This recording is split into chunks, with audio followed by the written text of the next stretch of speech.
You're a military parent and you suspect that your child has a developmental delay. Where can you get a referral and what happens after the referral is made?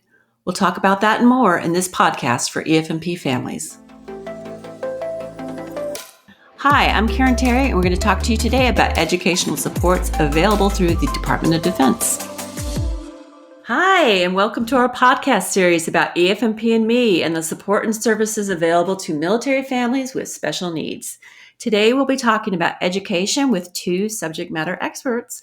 We're going to focus on services associated with the educational special needs and the Individuals with Disabilities Education Act, or IDEA. We will share some tips to help parents or caregivers navigate between the special education needs of their children and the demands of living a military life. My name is Karen Terry. I am a program analyst for the Office of Special Needs and your host for this episode. I want to warn you up front, this is an acronym-heavy episode, so pull out some paper and a pencil, take notes on whatever you have handy, your hand, a coffee cup, whatever you have. We will identify the long names as we go, and you will be able to find a complete list of the acronyms in the episode description. Now, I can state from firsthand experience that finding the right education options for children with special needs is a continuous process, and it can start at a very young age.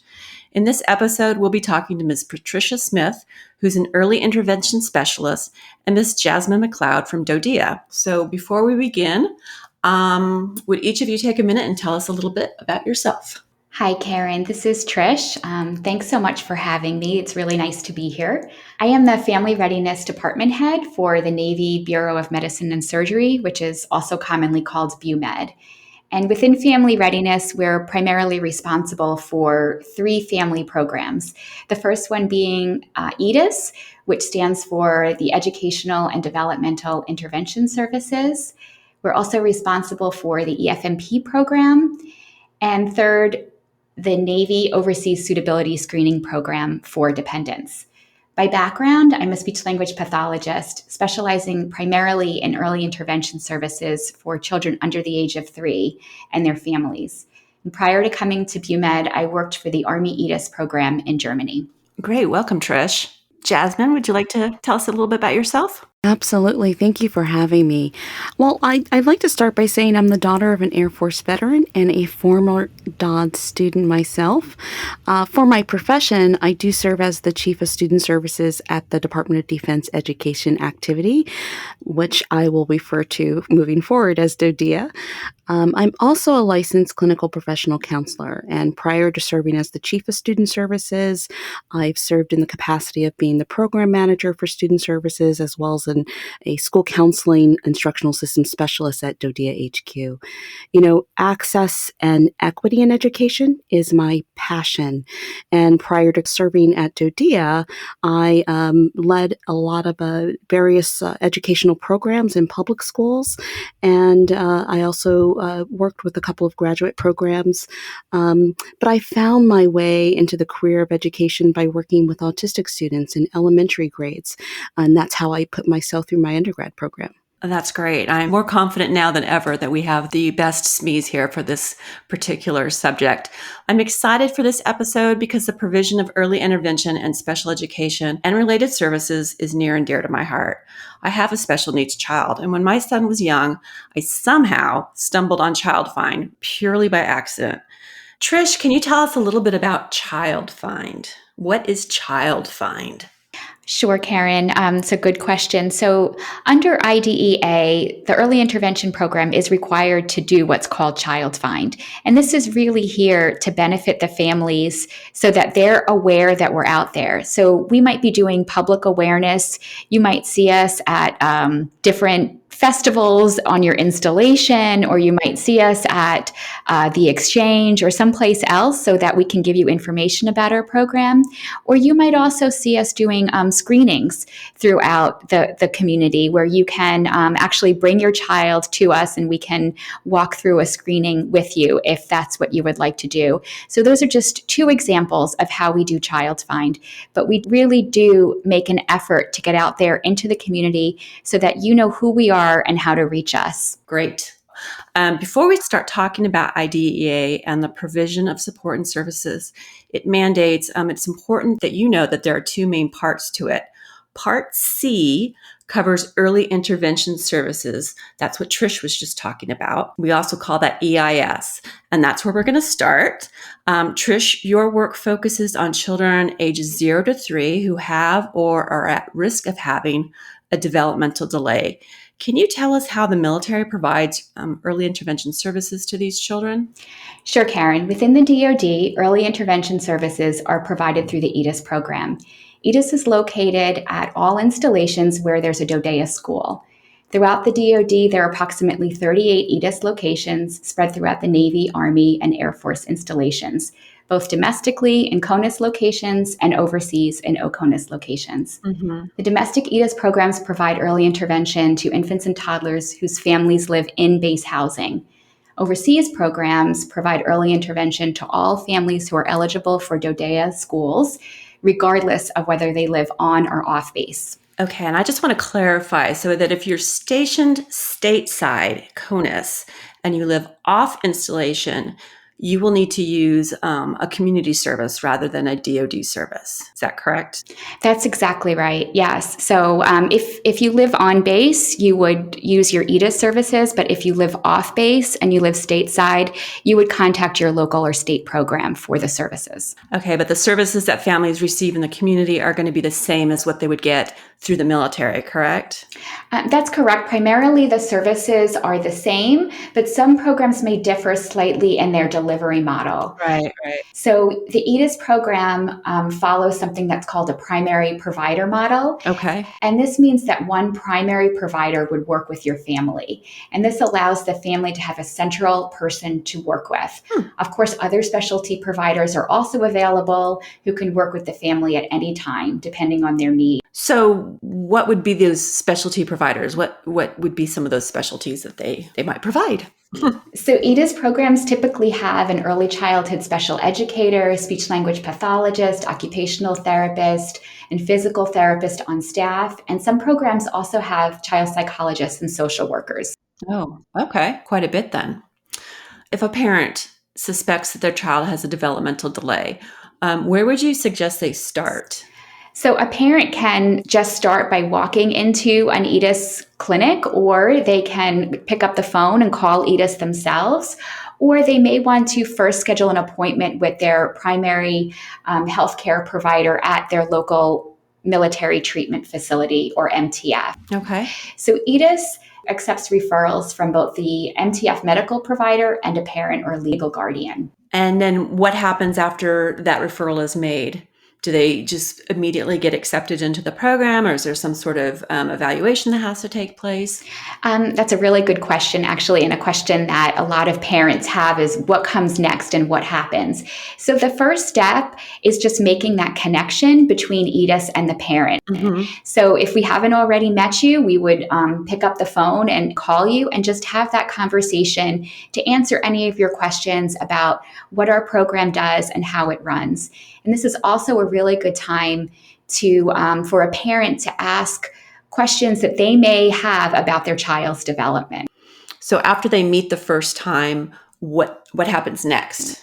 So the next step is typically an in-person screening, although in this climate, we can also do the screening virtually. Mm-hmm. And we make every effort to do that screening in the child's most natural environment, which is typically the home. Right. So we come to you.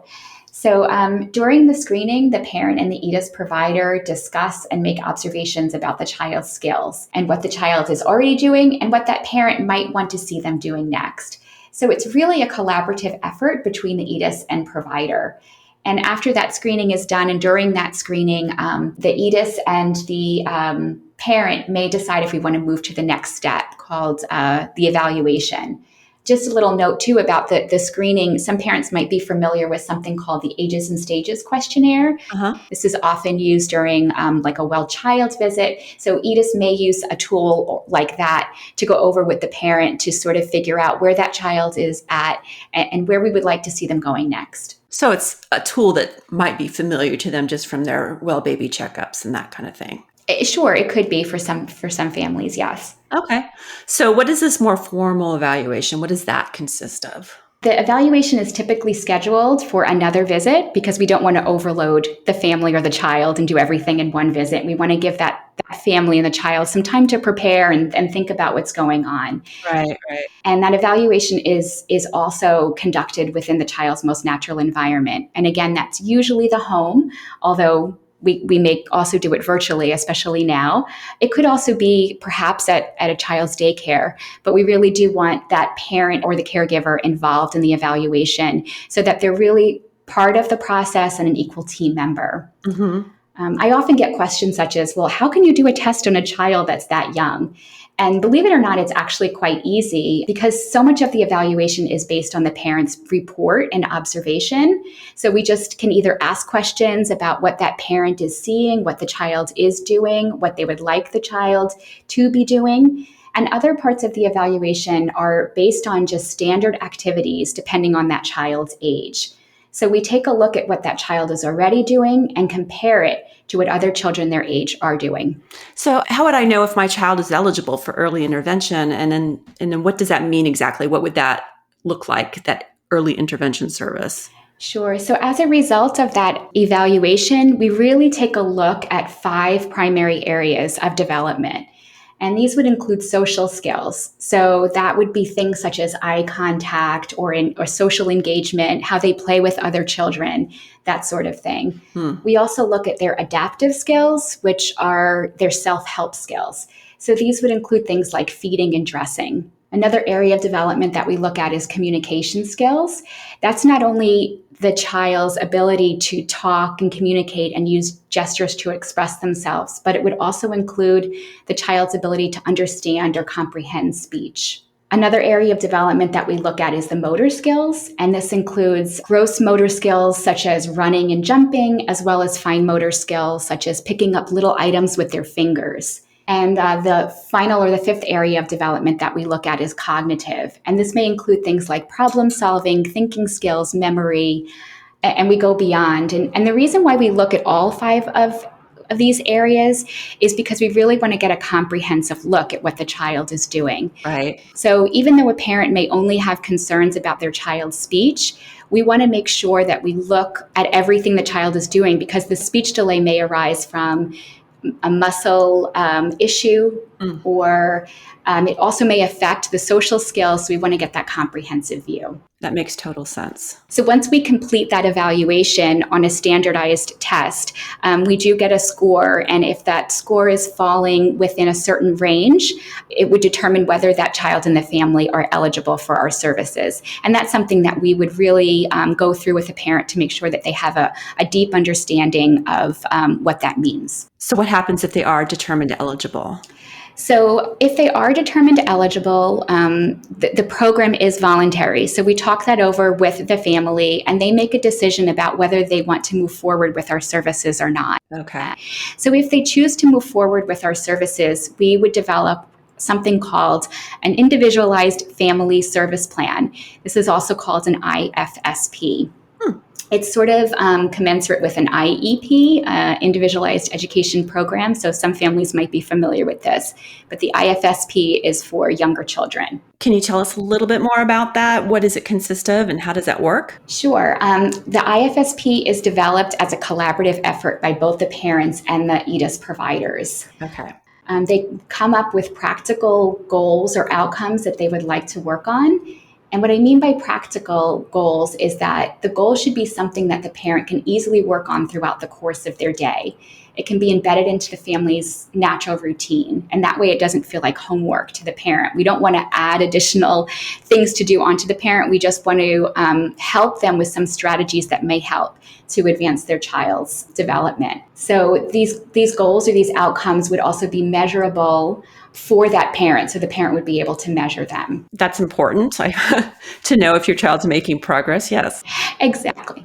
So I was just going to say, sometimes we say, oh, he can do this 3 out of 5 times, but that might not make sense to a parent. So we want to make sure that how we measure it is truly making sense for a parent, and it's something that they want to do and want to work on. Exactly. Yes, that makes absolute sense. I've been there. I've done that. That makes sense to me. If a child has an IFSP, are they typically also enrolled in EFMP? Yes, the EFMP enrollment is required if the child is enrolling into the EDIS program.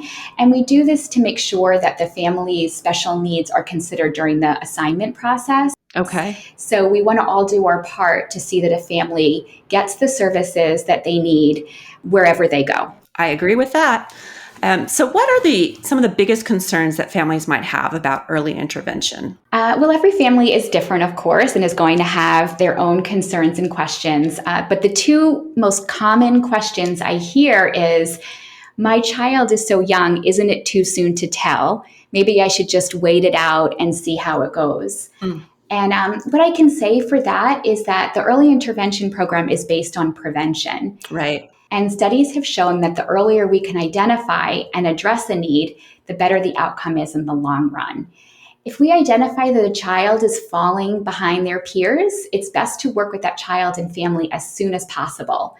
So our goal is to set up the child and the family for success. And then throughout the process, we continually check to see if the services we're providing are still necessary or need to be updated.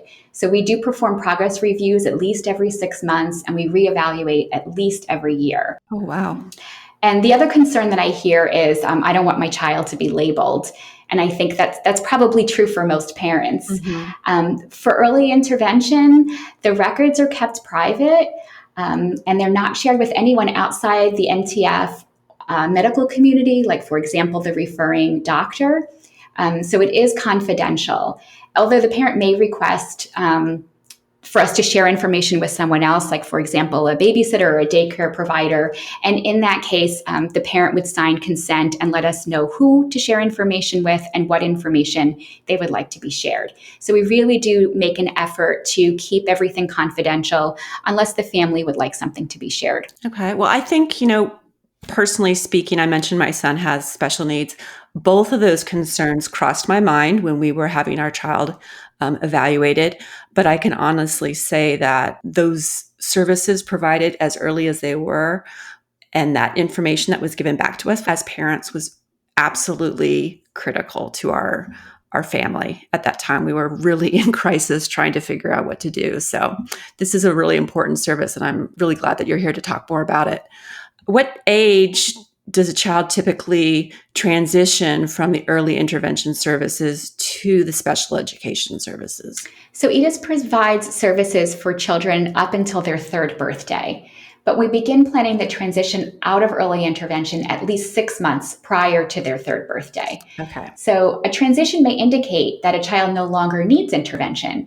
And in that case, we may just provide some additional strategies that a family can work on, and the child would no longer receive the services, although they're always available at some point, either through the school that a parent can access after that. Right. But we also may find during that transition period that a child would benefit from the developmental preschool. And we would prepare the family so that they would have an understanding of where their closest developmental preschool is and how to access those services. So we really do stay close with the family throughout the transition process and help to answer any questions that they may have. That's why we start that transition so early. The parent is involved every step of the way. The primary goal of the EDIS program is to provide that parent with resources and options so that they can make educated decisions for their child. Okay, so this sounds like the perfect time to bring in Jasmine. Jasmine, it sounds like there needs to be good coordination between EDIS and DODEA, or the EIS if you're in a community service, to ensure that the child is evaluated for special education at the right time, which is, as Trish was saying, approximately 6 months before their 3rd birthday. Can you tell us what that coordination looks like and about the eligibility process for special education? Absolutely. I'm really glad you asked that question. If the child is eligible for preschool services for children with disabilities, which is also known as PSCD, coordination typically begins when the child is around 30 months old. Mhm. The service coordinator will reach out to the family to schedule a home visit where they'll have the opportunity to meet with DODEA school personnel, and together they begin to process the appropriate evaluations. And then, with the family's permission, once all of the assessments are complete, the service coordinator will review those outcomes with the school. And as a team, they'll determine the child's eligibility for special education. Okay. So now, if it's determined that the child is eligible, the team is going to create what's called a individual education program, an IEP. And it's very similar to the IFSP that Trish mentioned earlier, but it's really designed to be more appropriate for the school setting. And again, all of this is done with the family's involvement. Terrific. Because we're dealing with the military, if a family is PCSing during this critical, around the 30-month time frame, how are these transitions coordinated between locations? Is there anything the parents can do to prepare? Oh, yeah. Transitions are so important. I remember even my own family going from one location to the other, leave one school and the other school has learned cursive and you're learning overnight in billet. Right. So transitions are so very critical. It's all about launching, but also making sure there's a soft landing on the other side for that student. So there's a couple of things that I would advise that military families with students with special needs should always keep with them. Okay. You want to have an updated folder with specific special education documents, and you will keep this over time. To remember what those documents are, I like to use the IDEA acronym. So you have I, which stands for a copy of the student's individual education program, their most recent copy. D, for documentation of progress made since the last IEP was developed. E is for any evaluations or medical records. And then A, that's going to be all of your assessment information, adaptive equipment, assistive technology, anything that's used to support or inform the IEP. If you can keep a copy of those with you and just make sure you have them on hand, it will be very helpful to the receiving IEP team. Absolutely. And I want to piggyback on what you just said, Jasmine. To help families keep all of those papers organized, EFMP has a special product called the Special Care and Organizational Record. We normally call it the SCORE. And there is a score for children with special medical and or educational needs. And these are going to help you keep your information and paperwork organized. You can set it up the way you like. It's a large hardback notebook that you can get from your EFMP family support provider. But you can also pre-print and download forms from Military One Source to help maintain the specific information that Jasmine was just mentioning, and have a quick access format. So maybe if you have a babysitter or a daycare provider or something like that, you are able to access the information you need, download a copy, print it out, give it to them, and they have all the contact or information regarding prescriptions or whatever they might need. But I also want to highlight the importance of hand carrying a copy of your latest eligibility information with your IEP or IFSP. Having that on hand and not having to wait until your household goods arrive or something like that is really going to give you a good head start to getting your child enrolled in a new program or set up with new providers. So highly encourage that. Thanks for mentioning that, Jasmine. Absolutely. I love the idea of that folder. That's awesome. Yes, it's really very cool. And so at this point, we're going to move on to assume that the child has been evaluated and found eligible for special education and related services. And for those of you who are tracking that we haven't yet talked about the second part of the two parts of IDEA, here you are. Part B is the second part you should be familiar with as a parent. And Part B outlines what you need to know about special education in order for it to be compliant with the law. So can you tell us a little bit more about that, Jasmine? Absolutely. That is true. It's really important to remember IDEA really is the statute, the federal law. It's going to outline the what of the law.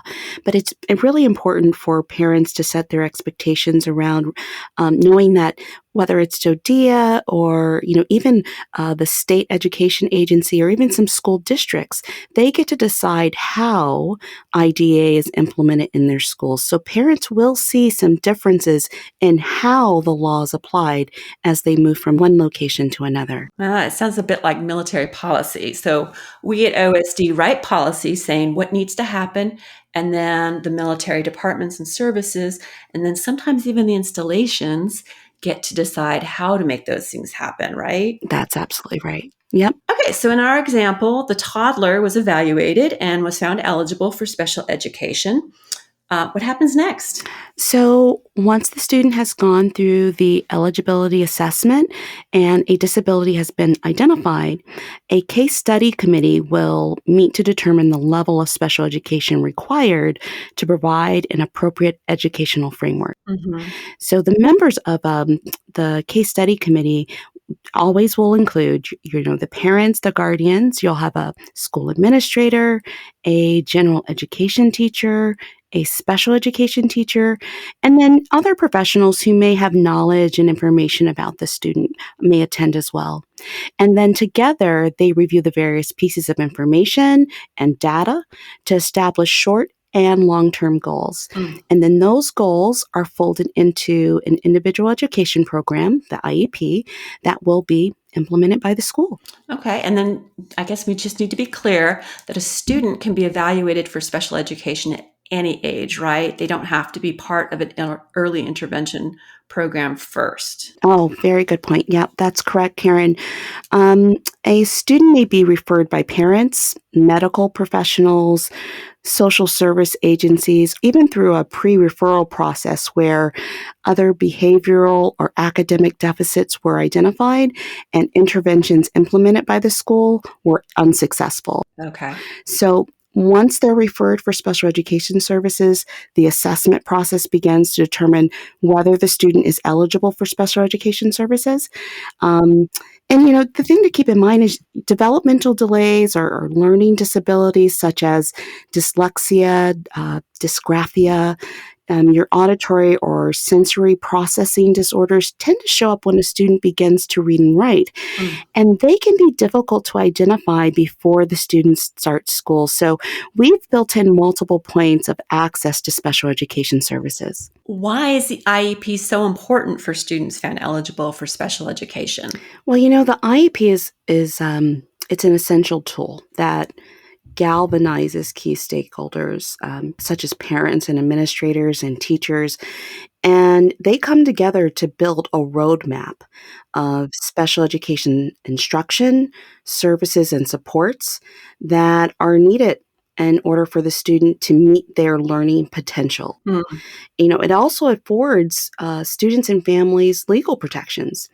And those legal protections are designed to ensure the student has access to free and appropriate public education based upon their individual needs. I like that you called it a roadmap. I think that's really appropriate and a really good description of that. You mentioned FAPE, though, free and appropriate public education. Can you tell me more about FAPE? Okay, Karen, this is where we get into the alphabet soup of special education. FAPE, free, appropriate public education, from a historic lens, is a civil right founded in the 14th Amendment. Oh, wow. FAPE is, it's centered on the belief that all students in the United States are entitled to an equal opportunity to access their educational benefit in the least restrictive environment. Okay. So what does that mean for students with disabilities? An individual education program, the IEP, as we said before, is the roadmap that provides guidance for FAPE to meet the child's unique needs, including ensuring an educational benefit, preparation for future education, employment, and independent living.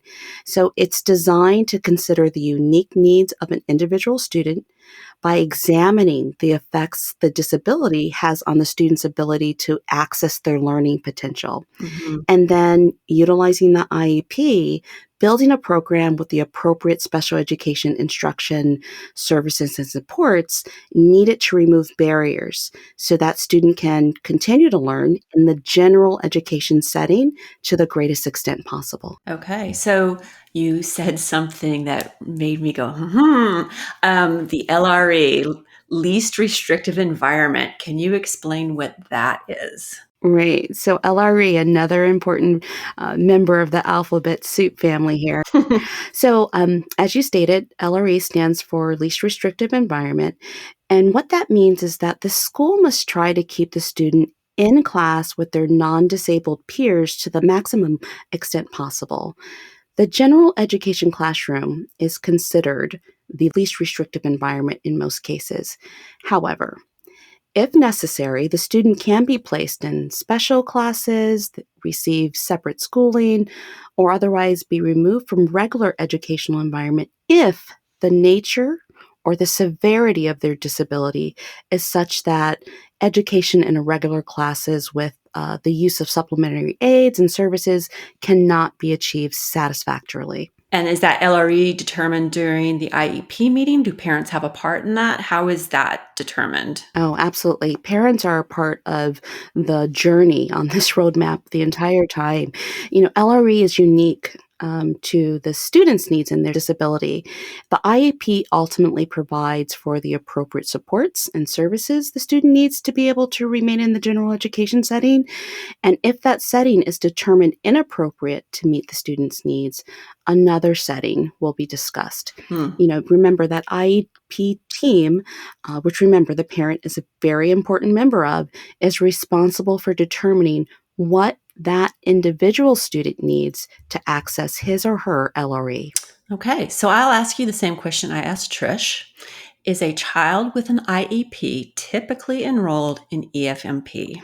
We have the honor and privilege of serving military-connected students, and you'll remember DoD Instruction 131519 requires EFMP enrollment for all military-connected students who intend on receiving special education services at a DoD school. So we find that the vast majority of our students who have IEPs are enrolled in the EFMP. And why do you think EFMP enrollment is important for these students? Is there a benefit that you see with the special education? Absolutely. There's a lot of research and just grassroots efforts that are finding that families that enroll in the EFMP tend to experience improved educational outcomes. And we know that delay of special education services can significantly impact a child's academic and functional progress.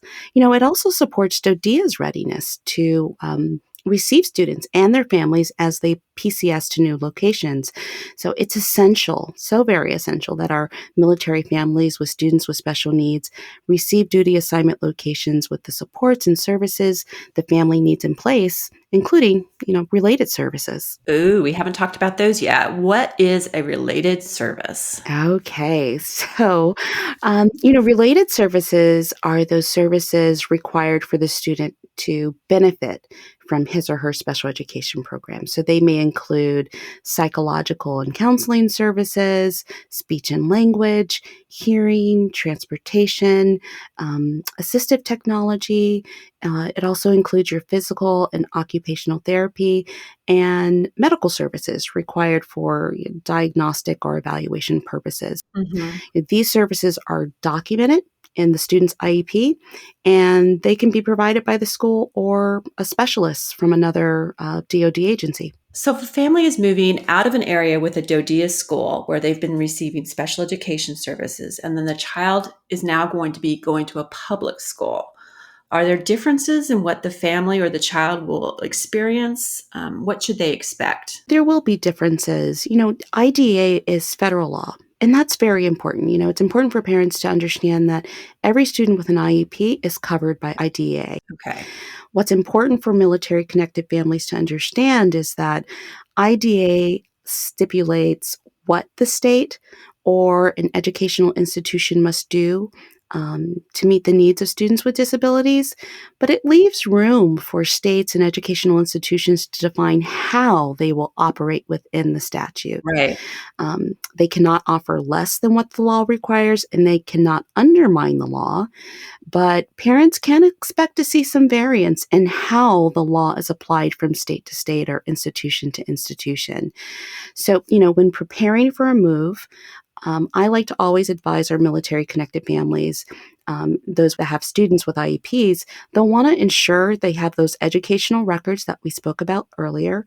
And it's so helpful and important that they connect with their local EFMP representative and they take advantage of those supports. Most recently, one that comes to mind is the EFMP Me program, which just has a plethora of resources and supports for families with students with disabilities. Mm-hmm. And then the last thing to remember and be sure to do is engage with your new school district and notify them that your child has special needs so they can begin to transition early and getting back to that soft landing, not just the launch, but we're thinking about the landing. And you might be aware, Jasmine and Trish, that recently, I think it's about 19 states now, they actually have advanced registration or advanced enrollment for students. So if you're moving from one location to another, it's a good idea to talk to your school liaison on installation or your EFMP family support to see if you're moving to a state that allows you to register your child for school early before you even move to that state. So that's a great benefit that's just been recently started to get approved state to state. So I'm sure all of the listeners now realize that this is a big subject with a lot of details, and you'll want to listen to this podcast more than once.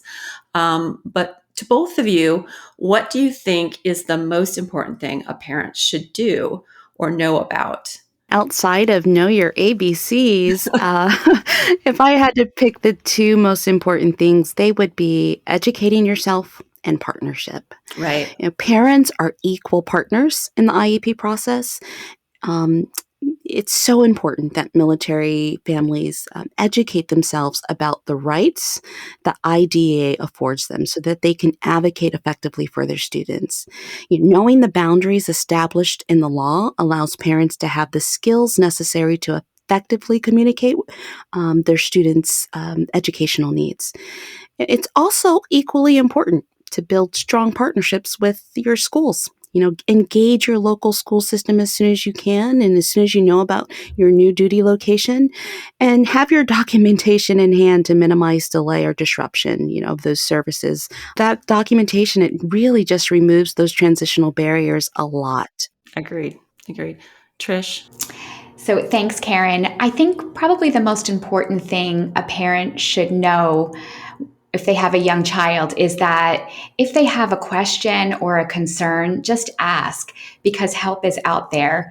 Under the IDEA requirement, EDIS does perform a lot of child finds. So we're out there, we're in the environment, we're available. We want to take your questions. We're here to help. So don't feel like you should hold back anything.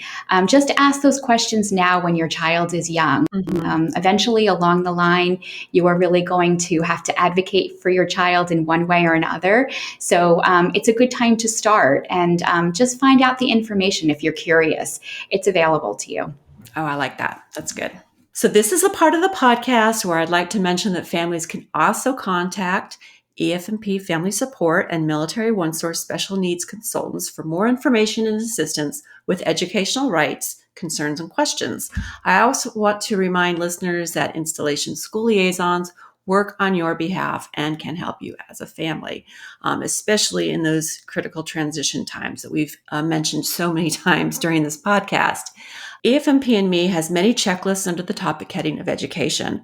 These checklists are organized by ages 0 to 3 for early intervention and 3 through 21 for special education. Each checklist offers you actionable items and pro tips to jumpstart your ability to more effectively self-advocate. All the resources and processes we discussed today are included within these checklists, so check it out on EFMP Me. And additionally, I want to draw your attention to the DoD Educational Directory for Children with Special Needs. It is found on Military OneSource. You can just Google in the search bar, DoD Educational Directory for Children with Special Needs or Educational Directory. This is a terrific resource for parents, especially when a family is moving. It's going to give you information on the state you're going to, early intervention services, as well as special education services. So highly recommend that. Trish and Jasmine, I want to thank you both for being with us today. I appreciate you both joining me. I know our listeners learned a lot. Is there anything else you'd like to say before we wrap up this episode? Thanks so much for having us, Karen. Thank you for having us, Karen. It was a pleasure and good hearing you again, Trish. You too, Jasmine. Great. Before we sign off, I just want to thank everyone for listening and encourage them to go to EFMP Me and take a look at the topics and available checklists. We are really excited about the tool, but we want you to help us make it even better. When you're using EFMP Me, in the upper right-hand corner of the screen, you will see a contact button. It actually says contact. Click that and then click feedback. We want your feedback and ideas so we can continue to refine EFMP Me and make it the best possible tool for helping you find your answers. I hope you found the information we shared today valuable. Don't forget all the resources we mentioned. They're going to be linked on EFMP Me for sure. They'll also be in the episode description. If you have feedback or questions, reach out to us at that contact button or at public.military1source, all one word, .mil/feedback. In our next podcast, we will be talking about PCSing, a subject every military family can connect to. And I hope you will join us. Thank you very much. You've been listening to a podcast for EFMP families brought to you by the Office of Special Needs and by Military OneSource. I'm Karen Terry. Thanks for listening.